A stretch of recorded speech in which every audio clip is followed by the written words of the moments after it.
Pastor Ed here with Daily Devotions for Friday, January the 20th, 2023, continuing our conversation of temptation.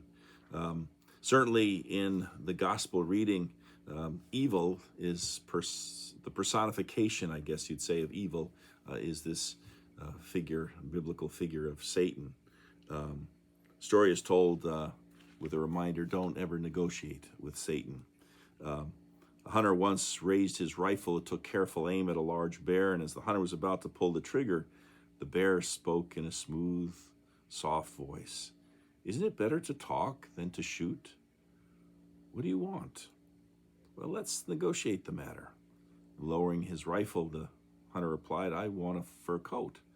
"Good," said the bear. "That's a negotiable question. I only want a full stomach, so let's negotiate a compromise."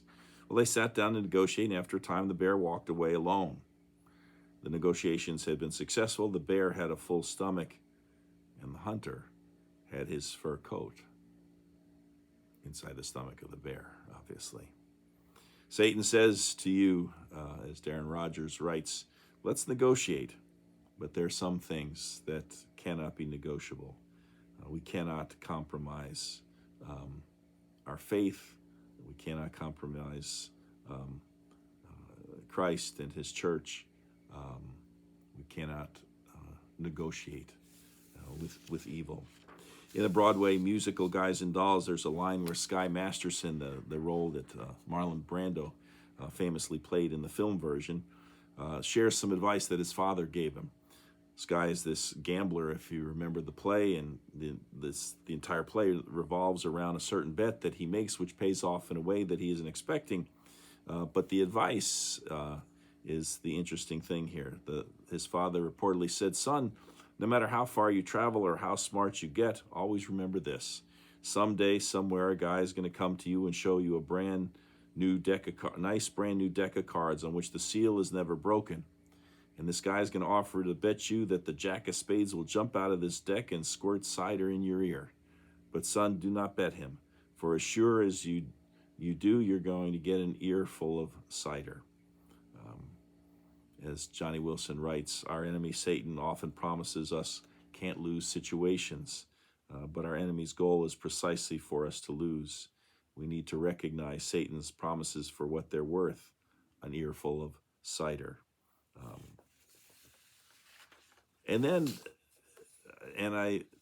I saw this maybe a year, maybe 2 years ago now. On MeTV, they show late at night, and that tells you sometimes I'm up later than I should be. They show episodes of Twilight Zone. And in a classic Twilight Zone episode from 1960 entitled The Howling Man, an American on a walking trip through Central Europe gets caught in a raging storm. Staggering through the blinding rain, he comes upon an imposing medieval castle. It's a hermitage for a brotherhood of monks. The reclusive monks reluctantly take him in. And later that night, the American discovers a cell with a man locked inside. An ancient wooden staff bolts the door closed. And the prisoner claims that he's being held by the insane head monk, Brother Jerome. He pleads for the American to release him. Well, the prisoner's kindly face and gentle voice eventually win him over.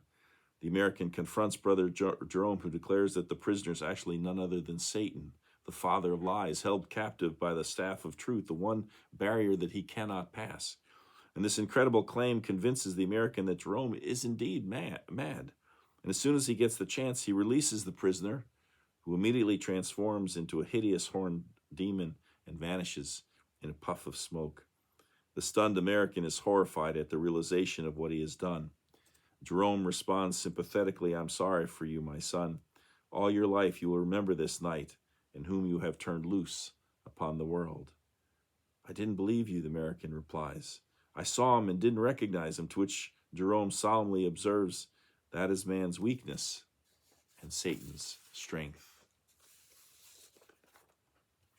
Been watching TV, always do, like many of us, and they've been showing reruns of the film Usual Suspects that starred, among others, Kevin Spacey, and he plays this character. Ultimately, the thing is there's the twist at the end, and you realize that this evil person Kaiser Sose is actually Kevin Spacey.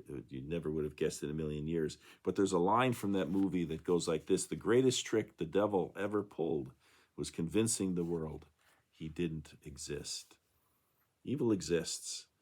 I still have chills thinking about it. I remember being at a pastor's meeting, and there was a chaplain who had done extensive work inside of prisons with some hardened, terrible, monstrous criminals. And I remember him saying that he didn't necessarily think before all of that that there was evil.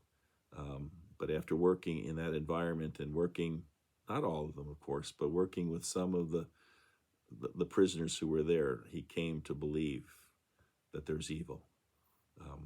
Scripture tells us that there is evil. And sometimes we don't think it exists. We sometimes don't recognize it for what it is, but it's there, and we constantly need to be on guard. So that's it for today. We have one more day of devotions on this theme of temptation. We'll see you tomorrow. Bye.